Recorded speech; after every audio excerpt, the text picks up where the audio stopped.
Well, good evening, everybody. Welcome to another Lamb's virtual conversation. Some of you are new to us. If you're not familiar, the Lambs is America's oldest professional theatrical organization. It was founded here in New York back in 1874, with roots back to London in 1868. Over the years, the Lambs has left a large footprint in theater. It was members of the Lambs who founded the Actors Fund, ASCAP, Actors Equity, Screen Actors Guild, AFRA. We were involved in the merger of SAG-AFTRA. It was SAG members who founded United Artists and Paramount Pictures. Since the COVID this last year, the Lambs has been taking events online, doing events such as this, talking with a lot of people in the industry about their careers. And we're very excited tonight to have with us as our guest the actress and director, Lee Grant. And our host this evening is a Lamb, a noted historian and author on film. I think, 16 books this week alone, correct, Foster? And so I'm going to turn over to Foster. Please be reminded that we are going to be recording this, so keep yourselves muted, and we will take questions later in the interview. So with that, I'll turn it over to Foster and Lee. Thanks, Mark. I'm thrilled to be here tonight to be speaking with one of America's greatest actresses, and I do mean that, an extraordinarily gifted actress.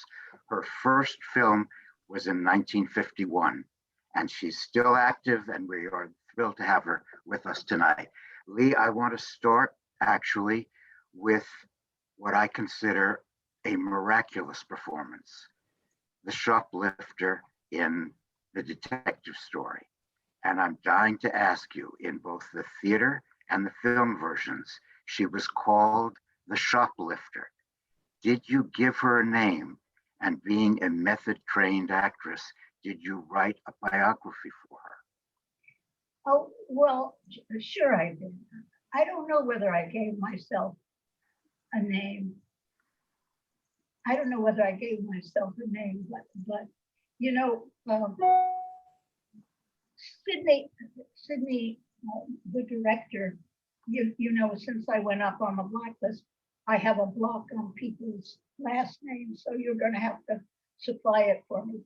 But Sydney Kingsley wanted me for the ingenue in it, and so I went up to read for the ingenue, and it was so yucky and so sweet that I said, "Oh, let me read for the old lady."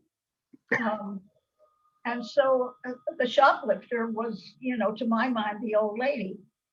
And I had, you know, just gotten out of the neighborhood playhouse where I had done explorations in speech class on girls on the bus. And so they were talking like that, and they were talking to each other.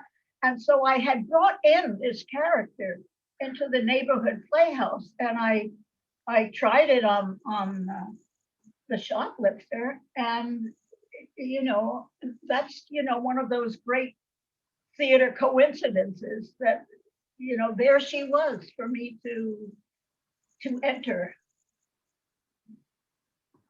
And you played her on Broadway for the length of the run, which was about a year, I think. No, I didn't. I left the show to go into a play by Arnold Manoff, who I later married, who was one of those commie writers from LA, along with Ring Lardner and all those other great writers. And that was the step that I took, because I later married him, that got me blacklisted. Because for the next, like 10 years, I was asked by the Un-American Activities Committee to name my husband as a communist.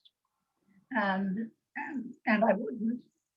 But my education, my real education as a documentarian, which I have been for the last 30 years, came in that period where I grew up taking sides and understanding this world around me, this McCarthy period, you know, with Roy Cohn bleeding into the Trump period because Roy Cohn was also Trump's advisor, a lawyer. And if you remember, at a certain point, Trump said, "Where is Roy Cohn?" when I knew him. So, you know, so those periods very much resembled each other. Well, they all mirror education images. My education as a human being. But going back to the shoplifter, she fascinates me. You played her a long time. Did you? No, I played it for a year, and then the show went on, and I went into Arnie Manoff's play, and then I did another very, charming kind of period play in which the shoplifter becomes an elegant lady. And Sam Wanamaker was in that production, and Annie Jackson. I did a couple of things. Yes, but when you're with the shoplifter all that time, did you discover new facets of her? Did she interest you the entire time? Oh yeah, because she was interested the entire time. I mean, one of the things that I found with her, since she sits on stage for the longest time after she comes in, just observing. Yes. That's all she's in this remarkable place. She's a little Bronx girl, and she's never been in a police station, and all these fascinating people come in so that the objective is to take in all these remarkable, extraordinary people, and they're so interesting and exciting in my little life that the action was clear to me all the way.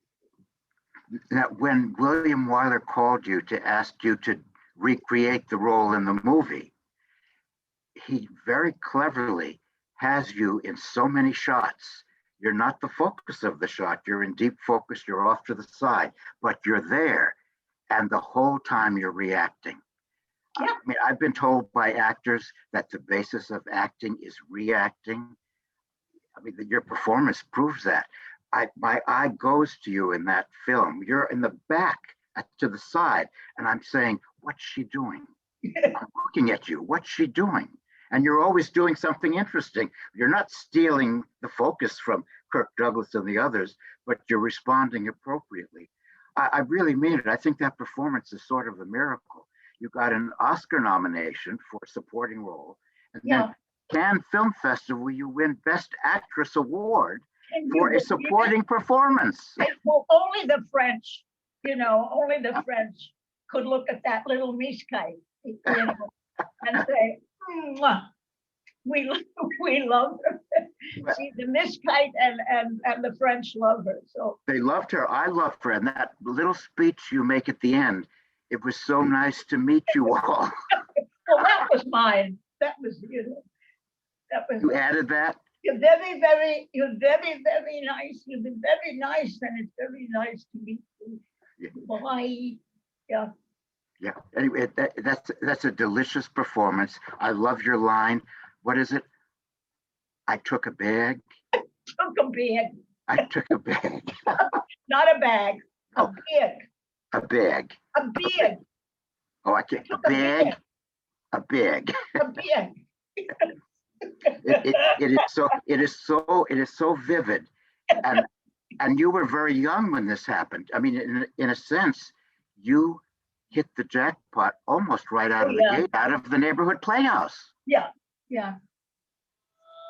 Were you ready for that kind of success at such a young age? Oh yes. I wasn't. I never, ever wanted to carry the play, although I did in like one or two, or the movie. I never wanted to be the romantic lead, although I did in some very interesting things. But because it meant that you had to bring in the box office. Whoever was the romantic lead in a play or in a film had to bring in the audience, and the pressure of having to be a box office star was something that I never, ever wanted. I just wanted to play. I wanted to act. I didn't want to have that kind of pressure. But you, the marriage between you and that first character that made you famous is wonderful. How many actors have that kind of a gift right from the start? Were you well trained at the neighborhood playhouse Oh, with Sandy Meisner? very, very well. That was a door opening on a very clueless girl, a very clueless and uneducated girl, because I was never good in school and I didn't go to college. And Sandy gave me the structure of my life. And Martha Graham was there too. And she also was this brave, structured woman. And all my life lessons came from Sandy Meisner and Martha Graham. From your book, I gather that Meisner meant more to you than Lee Strasberg. Oh yeah. Yes, I was always very iffy about Lee. You know, it was so star-studded in terms of the kind of people at the actor studio and the kind of, you know, lean forward, worshiping. You know, Sandy was none of that. Sandy Meisner was a sharp human being who was real, and he was part of himself. Lee set himself up like God. You know, it was, I don't like that kind of.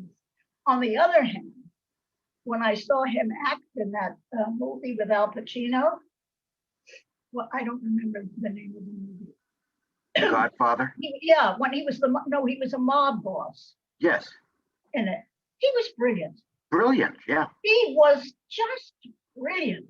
You know, I really got, you know, more of a sense of him in that film. I mean, his choices were just, you know, elegant.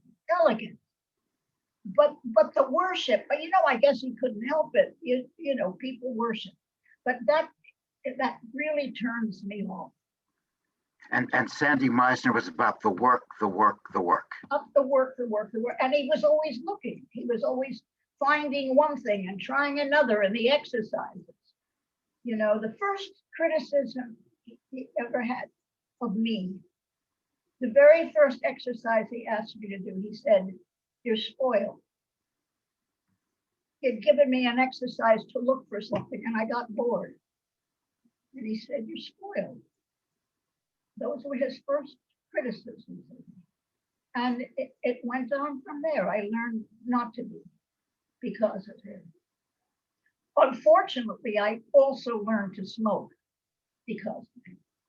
Because he never stopped with the Pall Malls. You know, in that period, what was it, the 40s? Camels, Pall Malls. Nobody who was anybody didn't smoke. I mean, it was, you know, and of course, you know what happened with him. You know, they had to remove his voice. But I started smoking to imitate him, you know, when I was 18. And it was hard to stop. Did he come to see you in the detective story and give you a word of approval? I don't remember. You don't remember? No, I don't remember that. No. Lee, you mentioned that after Detective Story, you were blacklisted and you didn't get much work for 10 or 12 years, but you did get some work. It wasn't as though you didn't get work in Hollywood, but Broadway hired you, New York Television hired you. No. No Television. No television and no film. Every once in a while, some very brave producer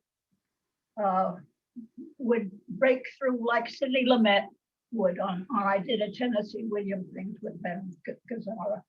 It would break through in those 12 years and say, "I don't care, let them do what they want," and hire me. It happened like 2 or 3 times.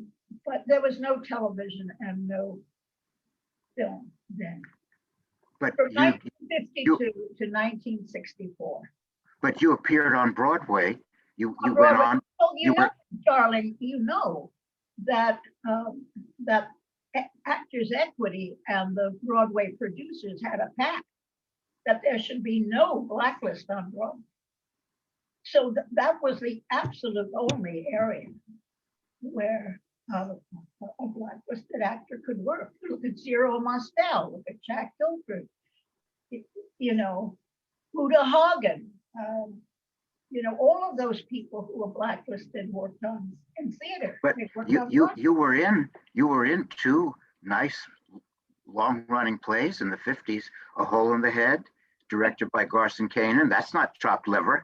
And then you were played Gittel Mosca in Two for the Seesaw. Yes.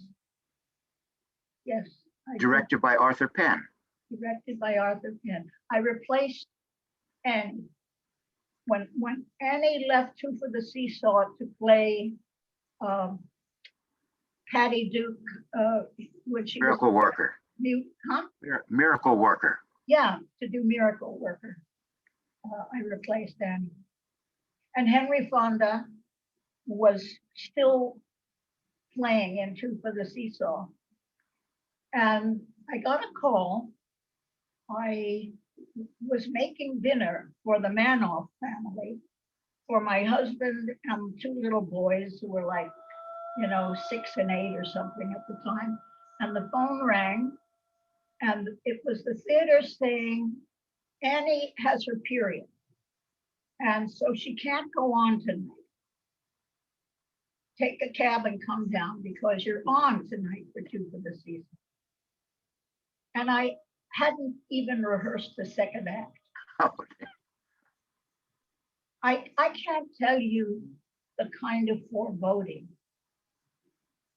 the kind of unreality it took for me to get down in that cab and to get into Annie's dressing room. And Henry Fonda was passing by, and I said, I have to talk to you. I've never done the second act. And he said, I will see you through it. You can, and it's a 2-character play. There's nobody else. I will see you through it. And he danced me. He danced me through the play. All I did was look at him, and he was just extraordinary. And he said to me once, he said, you know, I feel more alive on stage than I do anyplace else. And he returned to the stage even after he became a big movie star. He continued to come back to the stage. He never stopped appearing on the stage. And he was in Mr. Roberts for a record long time in the middle of a thriving movie career. He was the one who recommended me to Sidney King when he was in Mr. Roberts. Yes. He said, you have to see this girl. And did you love playing Gittel? You know, Lee. life is funny, isn't it? Yeah. Lee, did you love Gittel as much as The Shoplifter? Yes. They're similar, aren't they, in a way? Yes. Yes, I did. I did. Now, correct me if I'm wrong, but my research tells me that there were a few movies before Peyton Place. Middle of the Night, Delbert Mann, 1959, and Cornell Wilde hired you for an independent film called Storm Fear. Wasn't that courageous of him?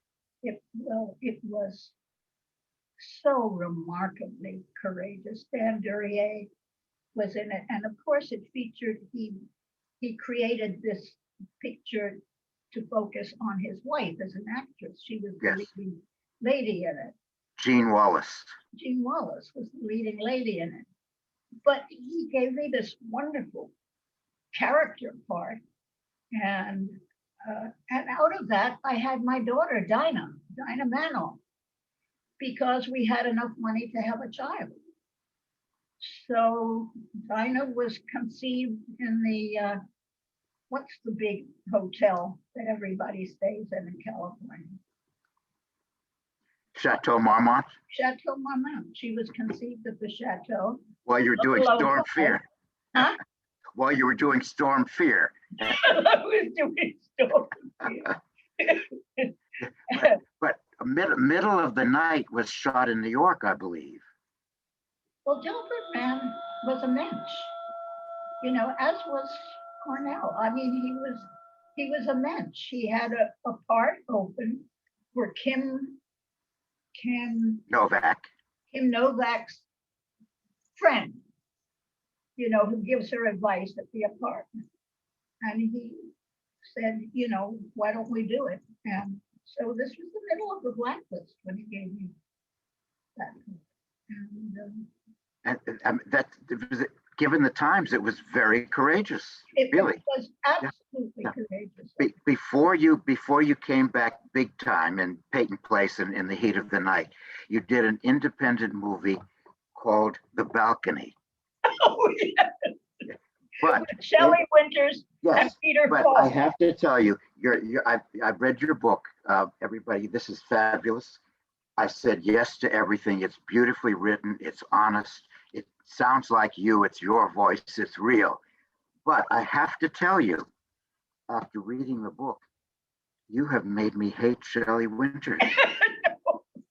Listen, she was a bigger than life. You know, she was bigger than life.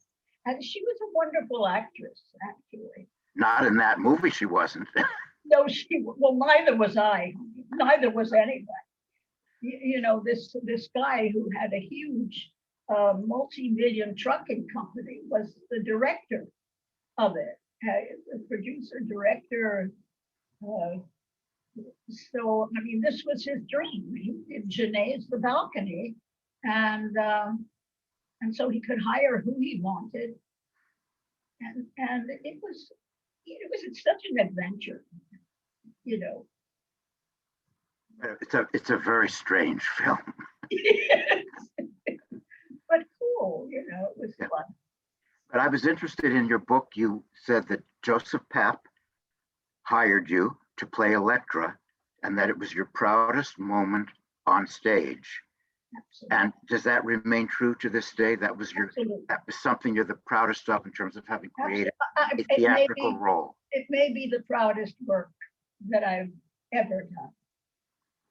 Because, you know, I had 12 years of being out of the spotlight and 12 years of having people say to me, you cannot work, you will not work, you know, film is closed to you, television is closed to you, and the parts in the theater were not the shoplifter, you know.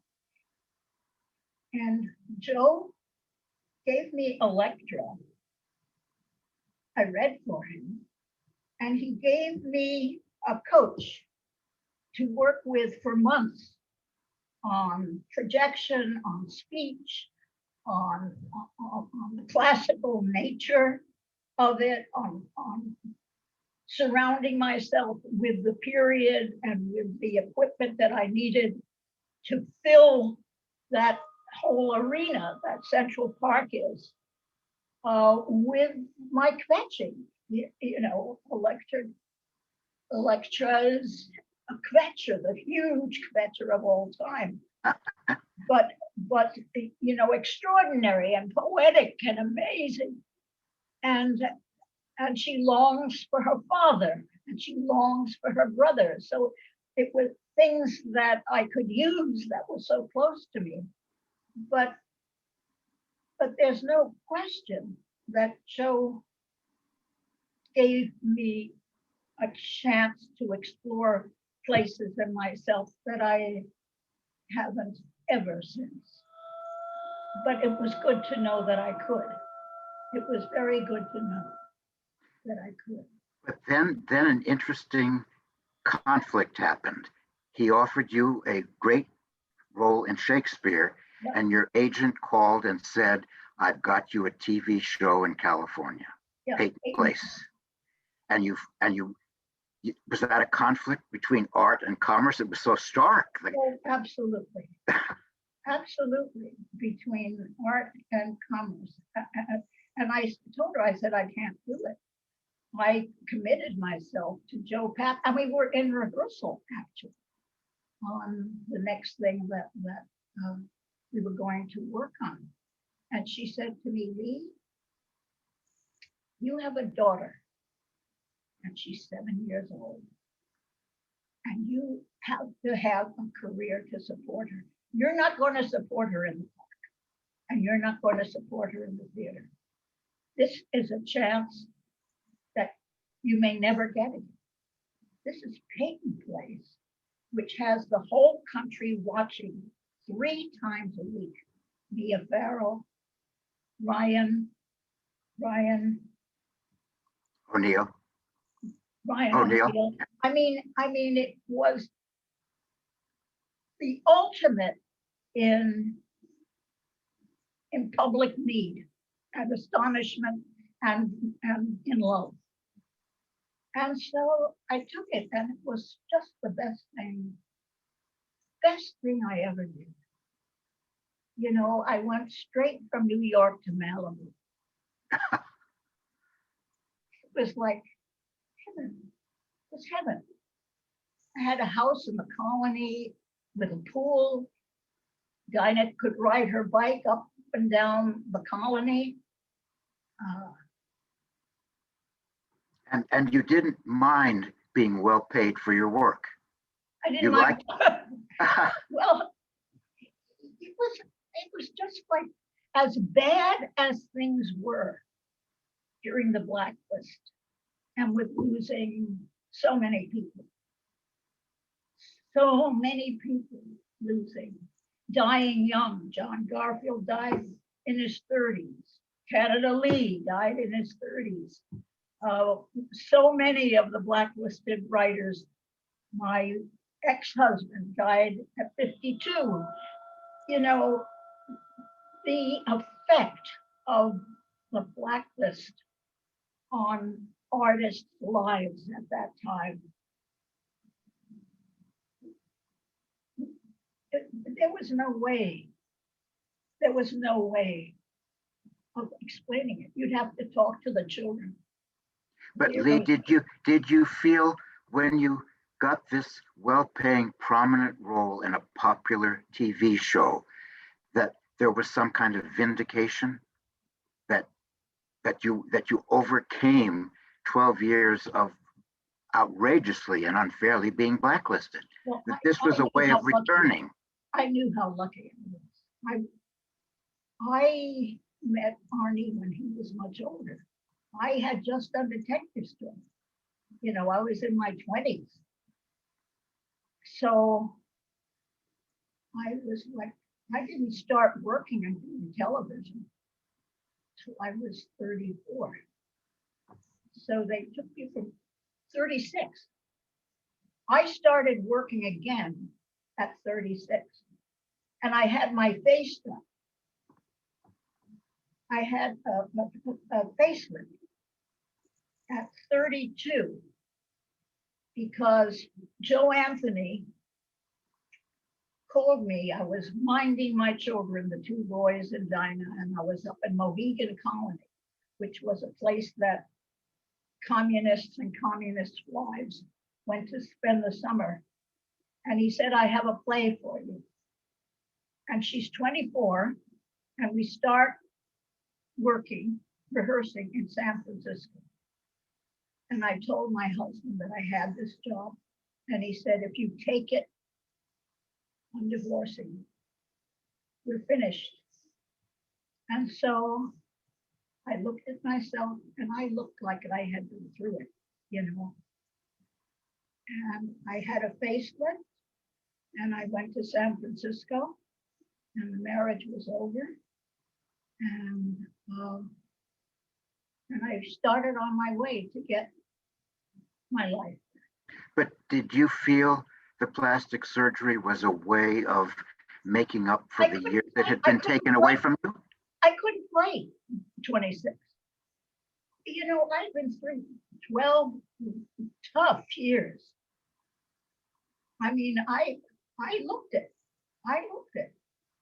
And I knew that I could never, get away with that part. It was, the little the secretary this. I couldn't get away with being cute and pretty because I wasn't. And so it was my key to reopening my acting life, and it worked.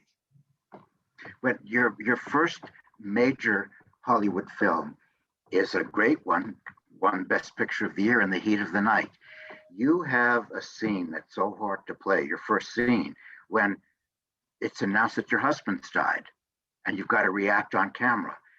And I can feel it, that Sidney Poitier made it possible for you to play that scene.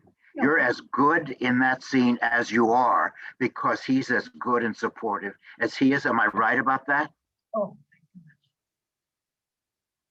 Sidney, I don't know any words for Sidney. I did a documentary. I know. Sidney many years later when I that was the first film that I made when I went to Hollywood, because Norman Jewison and Hal Ashby are very liberal, were very liberal people, and they knew all about me.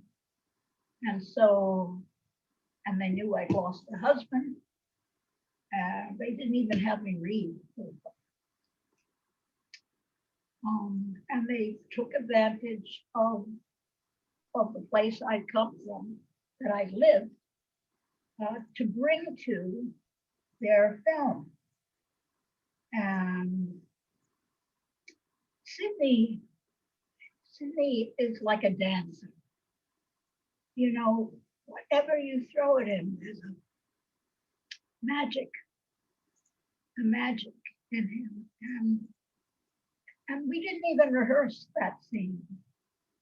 We just went and Haskell Wexler was on camera and he shot what we did. He held it handheld and he followed where we went. And we didn't do it again. We just did it once.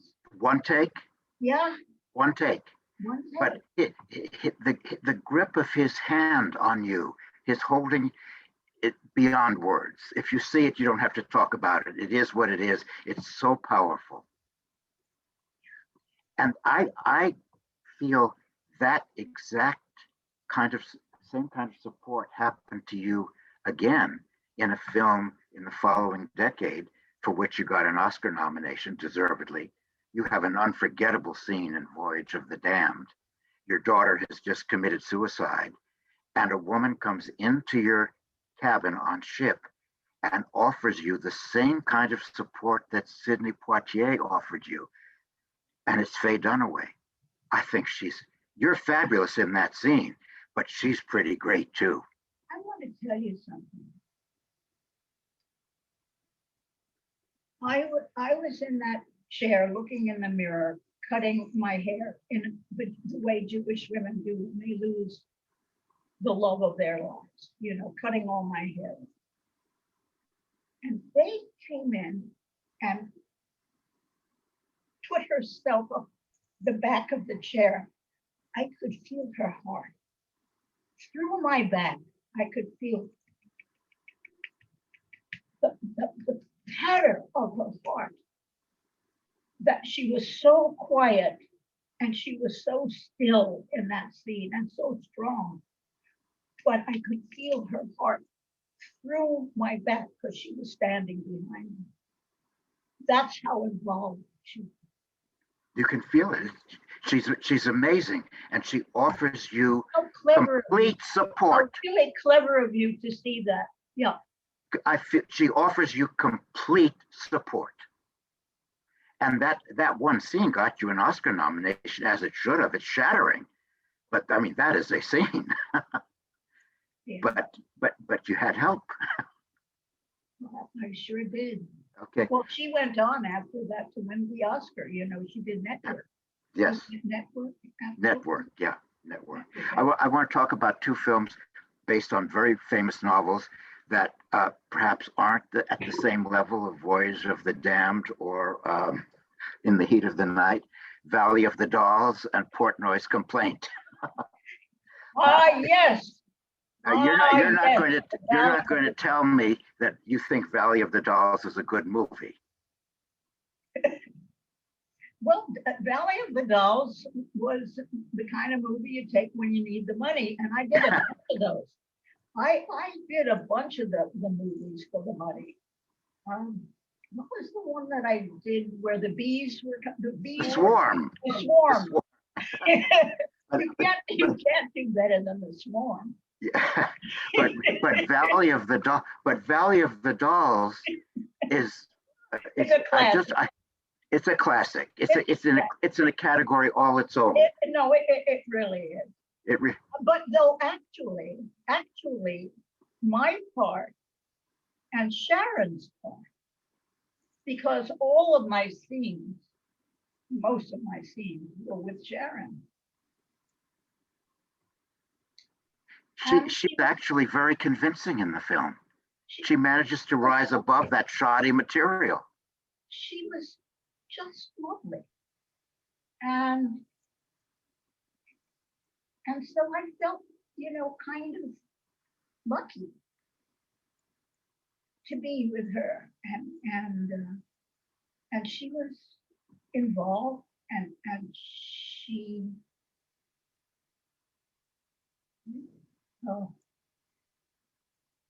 But your two performances sort of defeat camp, and the others kind of fall into it.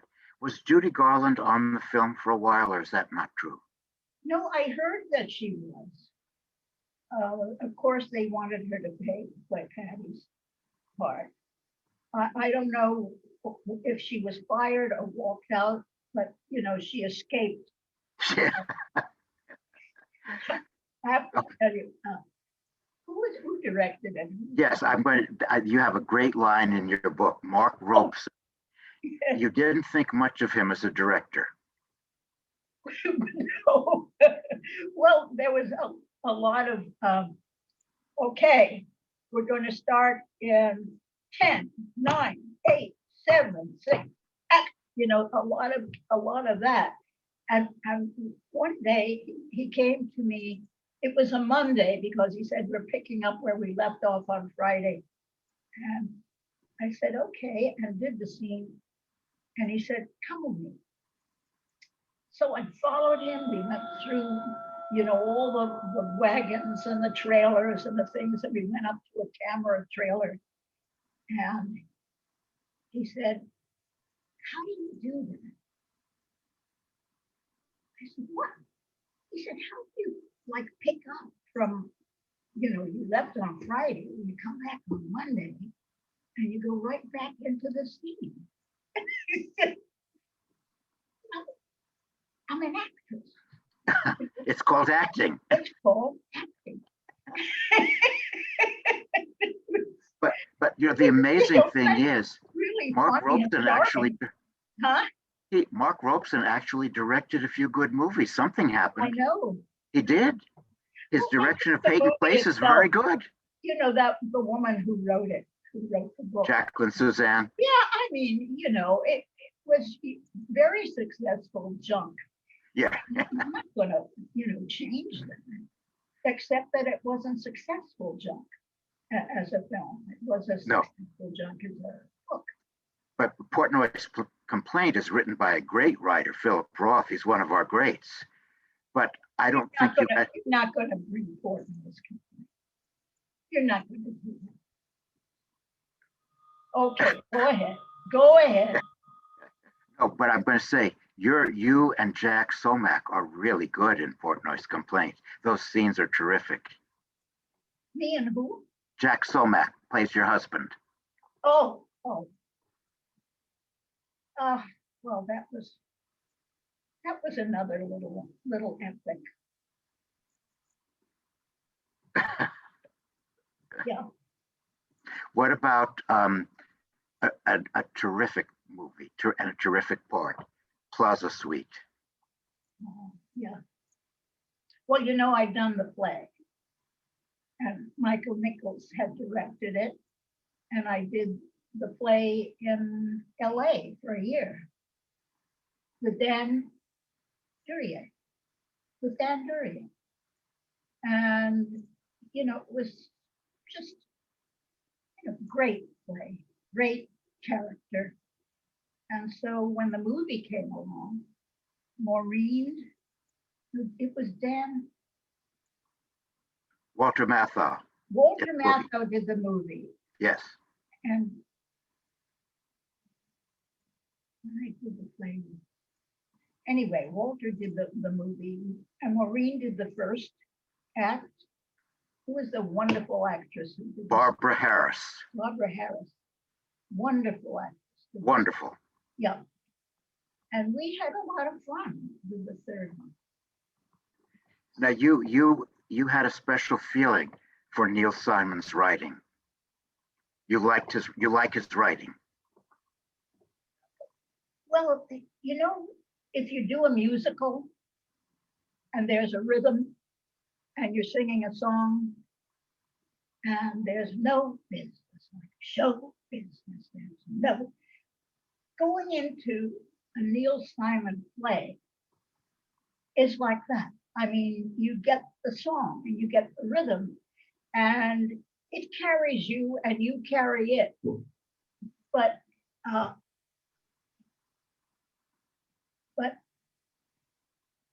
his talent for taking tragedy and turning it into high comedy is so much fun for an actor. And I just felt very at home in his work. The Act 3 of Plaza Suite is just delicious. Your character's hysterical. The phone rings. You answer, hello, very calmly. I was cracking up. Just I saw it again the other night. Just cracking up. Hello? Fabulous.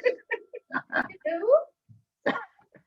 When you did Prisoner of Second Avenue on stage, you write in your memoir, and I'm assuming it's accurate, that after that production, you were afraid to return to the theater?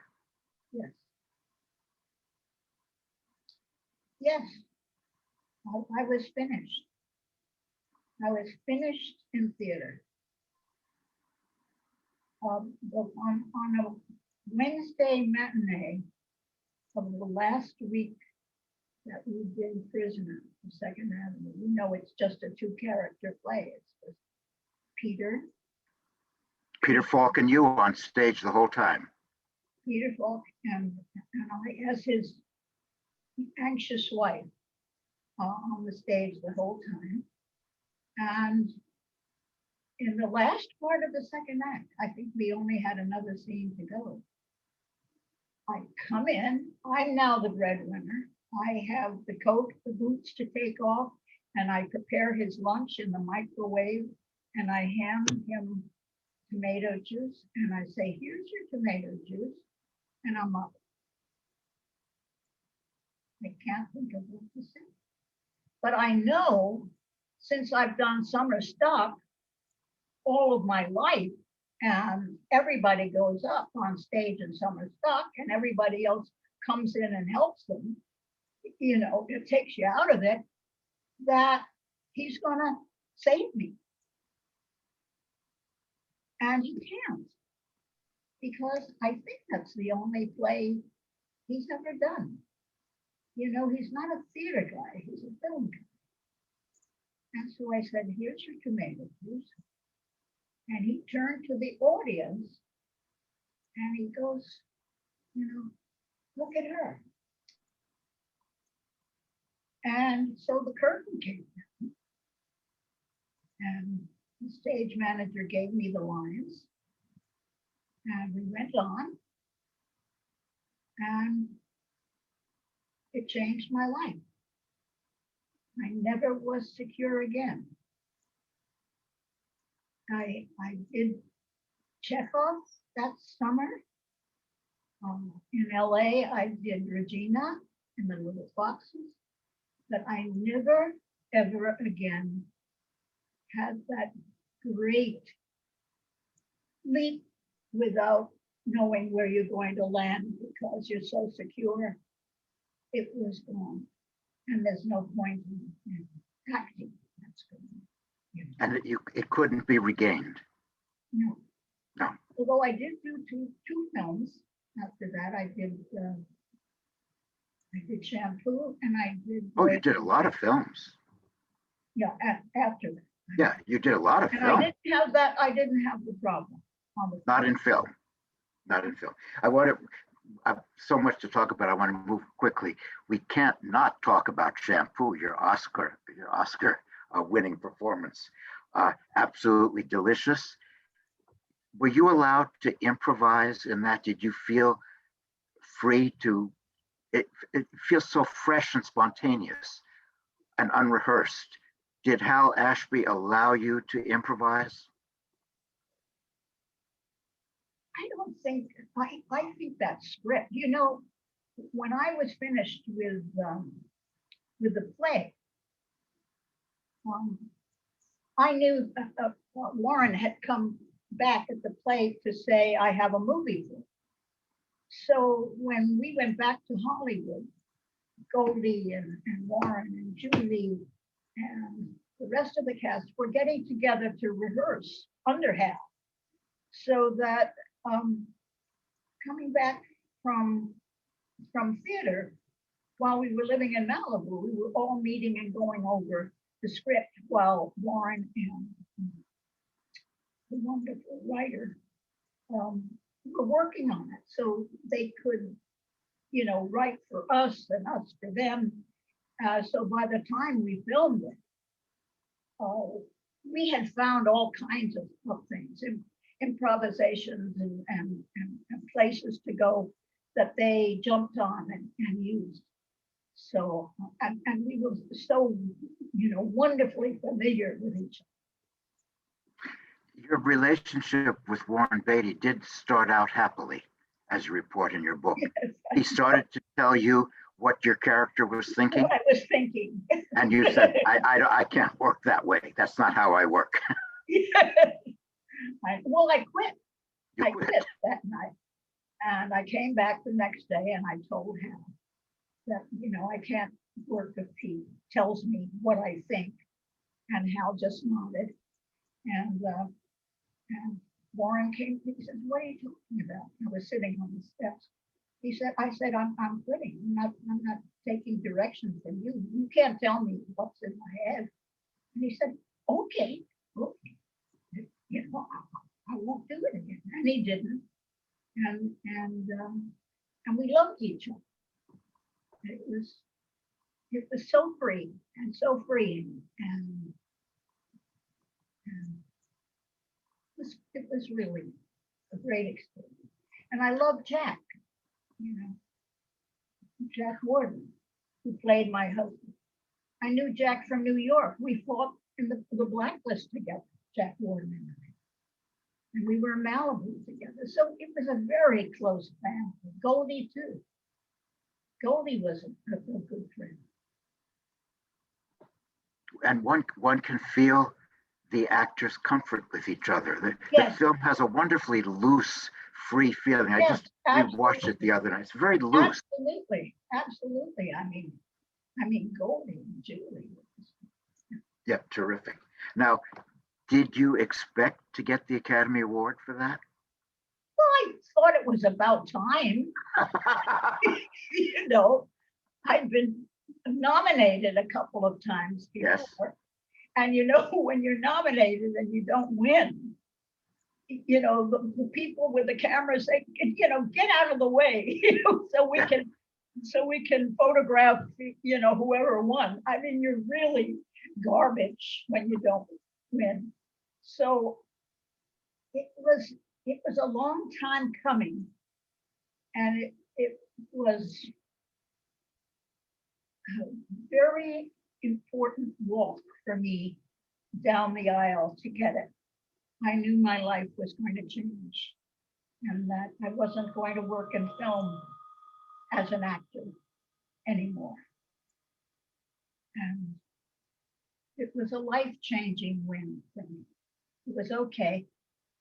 I got it, and goodbye. Did you feel when you got it that it was, I think we've mentioned this point, it was a way of validating the fact that you won, you had the last word. They were after you for all those years, but you didn't give up. Yes, They didn't and get also, they didn't get you. and also the blacklist. Also, you know, that I'd won. Yeah, that's how it felt to me. I'd won, and I did only, not just for me, but for all the people who I cared about and who had fallen by the wayside. And I really felt that I was winning for them. Many years later, you took a part that was so surprising. When I saw the film, I didn't recognize you. And I think that was the whole idea. Your delicious part in Mulholland Drive. What was it? Mulholland Drive. Oh, you kidding? No. That was that was a test of myself. First of all, that director interested me, and I wanted to see how he worked on a set, the director of Mulholland Drive. And so I took that little part to see, first of all, how he worked, and secondly, if under those conditions with a teeny little part, if I could beat this problem of saying my lines when they said action. And I did and I didn't. You know, it was like a page of lines. It was nothing. But I was defeated. I tried that another time with Bob, great friend, greatest director of film, Robert. I can't think. And also I was defeated. I couldn't get through the lines. And so I knew that I tested myself to see if there was any change, and there wasn't. It was over. It was over, but you transitioned to becoming a director. And you directed for years. You directed TV movies, you directed feature films, you directed important documentaries where your earlier political beliefs were able to get expressed. I mean, you made some important films about poverty in America, gender issues, sexual issues, battered women.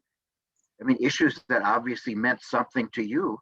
And you made these important documentary films that were just featured last year at the Film Forum quite successfully. So that, did you know at a certain point your future in the business would be as a director and not as an actor? Well, I think I knew it as I went to get that Academy Award. I knew that, first of all, I was 49, and I would not have the same popularity when I turned 50, because no actor does. You know, I was, that's the Hollywood story for women. I knew it was going to be downhill from then on. And AFI called and said that they were having a women's directing workshop. And I went to it, and I made a little film with Susie Strasberg and Dolores Dorn, and it was brilliant. The Stronger? The Stronger, yeah, it was just brilliant. And it was creating a whole world. You know, I always thought directing was so boring, but it wasn't. It was thrilling. And these girls in San Francisco saw this little AFI film that I made and offered me this Tui Olson film. And Tell me a riddle. Tell Me a Riddle, which was just, I mean, beyond my wildest dreams in terms of the writing. And then we cast Lelia Kadrova and Melvin Douglas as an 80-year-old couple. And I can't describe. Brooke Adams was in it. It was the culmination of all that I'd gone through in life. You know, it was the blacklist, it was beating it, it was old age. It just blew open the world to me. And I was in love. I was really in love again. And the documentaries, gee, what, you know, an exciting place to go to be able to ask, to find out. And it was finally also, I could let go of all the political things that I wanted to ask. You know, I could finally break that taboo of, you know, what will happen to me if I ask these questions, if I open it up. I could open up anything I wanted. What led you to your choice of topics? One of your films is about transgender, which you were way ahead of the curve there. It's a popular topic now. It wasn't when you dealt with it. It was a pioneering topic. Battered women, women who kill. What led you to the particular topics that you chose? Down and Out in America, for which you got an Academy Award. What led you to the topics? Well, the accidents that did. My friend Mary Beth Yarrow, who had been married to Peter Yarrow at the time, of Peter, Paul, and Mary, she told me about 8 women in her small town of Wilmer, Minnesota, who were going on strike in this bitter cold. You have no idea how cold that cold is in Wilmer, Minnesota in the middle of winter. Were on strike, these 8 women in front of their bank marching up and down because the president of the Wilmer Bank had them train these boys. And when they were trained to do the jobs, the boys became their bosses. So these women who went from in their 20s to in their 50s suddenly found they were training kids to be over them. And it was a fascinating subject. And so Peter gave the money, like $40,000, and we went down, had a great camera woman, Judy Irola, and made a very, very good documentary about these 8 women. And it just blew open that whole area. And since, you know, I'd stuffed down all the political opinions that I'd had for all those years, this was like, it was like saying, breathe. And we went to HBO, and my husband, Joe Fioretti, is very seductive. And so he seduced Sheila Nevins by making her laugh into giving us the first of our HBO documentaries. And all of the rest of them were for HBO. The first was an assignment. The first, Women in Prison, was her assignment. And we did a prison here outside of New York, and we went to California, and we saw the Manson girls there. And, you know, my education began. My education was my college, it was my opening, it was the world was open to me from then on. I could film anything I wanted, anything I was curious about, anything that was important to us. Did you draw on your gifts, your great gifts as an actor, in your directing? Was there I any connection? drew on my gift as a director. They're the actors. The people I'm talking to are the actors. And I'm one of them. I am one of them. And I'll ask you any question that I can in order to find out. I mean, when we did what's the one about the gay? What's the name of the one about the gay and lesbians? Gee, what What sex am I? What sex am I? What sex am I? What people? What extraordinary doors to open and to find, and like rooms on rooms of mystery and excitement and sadness and joy. I mean, these journeys that the documentaries took me on were like dreams that I'm always so grateful for. And it's something that I wish I could still do, especially now when we're so divided. You, before we throw it open to the house, you have been a teacher for years. You started out years ago being a teacher for HB, teaching acting. Well, that was when I was blacklisted. You know, But you were that's how teaching. I kind of brought in some money. Yes, and then didn't you teach at Tisch School of the Arts at NYU? Oh, yes, much later on. Much later on. Yeah, much later on, a couple of years ago. Yeah, and I actually saw you moderate sessions at the Actors Studio. No. Yes, I did. You were very good. Who was working? Who were the actors? I don't remember exactly, but it was when I was doing research for my book on the Actors Studio, and Arthur Penn let me in to observe. He wasn't supposed to, but I was the secret person in the room, and you were the moderator a few times, and you were really good. You were terrific. Okay, Mark, there's so much more to say, but I think we should open it to the house and Yes, ask our I wonderful have guests questions. I have one question coming to you from Barnaba, who is in Venice, Italy right now. So it's 2:30 in the morning or something.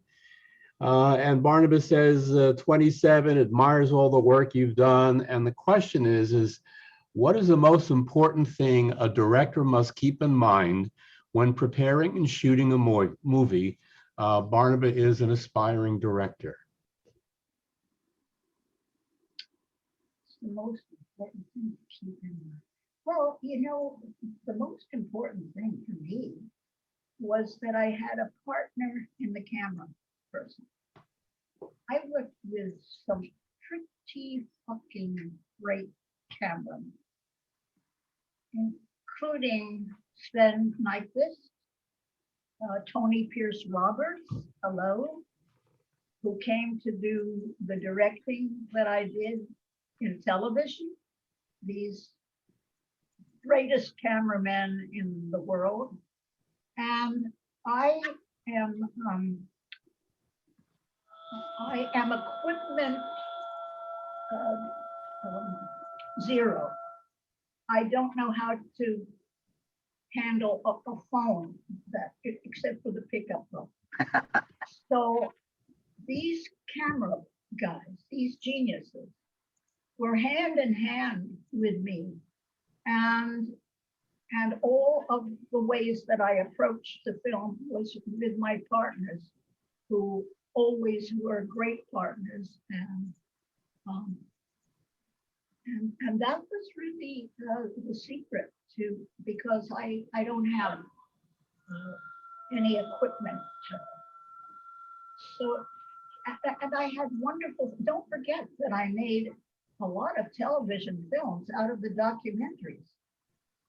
You know, the first thing, the Will Murray, I got ABC, I think, to get a script and to film it. So and when I did with Marlo, where she won Best Actress, Nobody's Child, was the story of a woman who I met, who was in an insane asylum for years and came out. So a lot of the things that I did came from the documentaries that I made. Jim Brochu, why don't you go ahead and ask your question?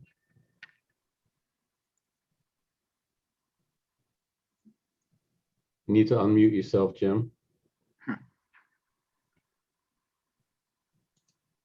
Where's Jim? All right, we'll come back to Jim. I have a, oh, Hello? there you go. There I go. I'm sorry. It said you were allowed to unmute me. Hi, Lee. Hi, Jim. How are you doing? Darling.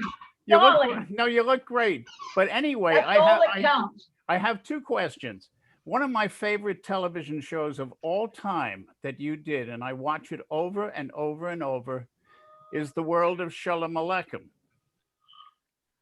Now, you did that with Zero and Jack. And in fact, if you look up, I'm sitting in front of a poster of Zero. He's in my bedroom. But anyway, there was a lot of blacklisted actors in that.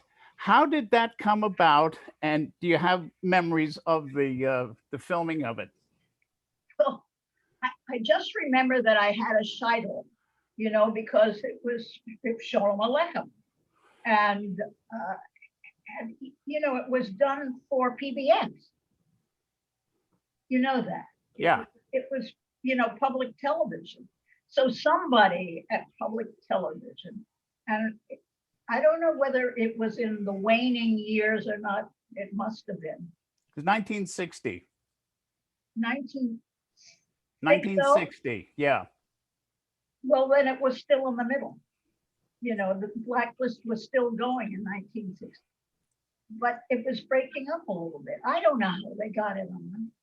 I just know that I was there with my, what do they call the little things that you do to cover your head when you're religious, standing there. I don't remember if I had any lines or not. Well, you had a scene with Zero about the people of Helm, that he kept getting a male cow, and there was great the male confusion. cow. Yes, Right. I'm remembering a male cow. It was great. You two were terrific, and Charlotte Ray and Jack Guilford. My second question is, from A Hole in the Head, do you have any memories of working with Davey Burns? Oh, of course. Of course. I mean, he was, a kick. You must have had time with Davey Burns too. A lot of time. Oh, well, sure. Kay Medford too, honey. Kay Medford was a kick. And it was, a really fun cast, and it was a fun play. That's great. Thanks, Lee. Sure. All right, I have a question now from Brittany, who mentions that recently watched The Landlord, The Mafukes, The Neon Calling, that they're all favorites, but was there a film of yours that you wish was more widely seen? Was there a what? A film of yours that you wish was more widely seen? Well, I did a television movie. I think I won the Emmy for it, but I don't remember what the name of it was. Neon Ceiling? The Neon Ceiling. The Neon Ceiling was an extraordinary piece. Gig Young was in it, and I think her name was Clara, played my daughter in it. And it was just a remarkable piece. And it was Frank, what's the name of the most wonderful writer, director, Frank, he did the Roy, huh? Pearson? Frank Pearson. Frank Pearson wrote it. And Frank Pearson, is a great writer, director.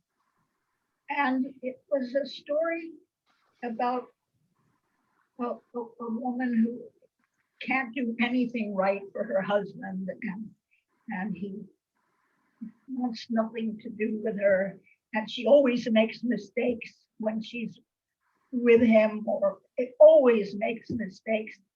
And so one day she just goes into the car and takes her like 11, 12-year-old daughter and just drives. And she ends up at a gas station, which is owned by Gig Young. And the neon ceiling is what he has in his diner.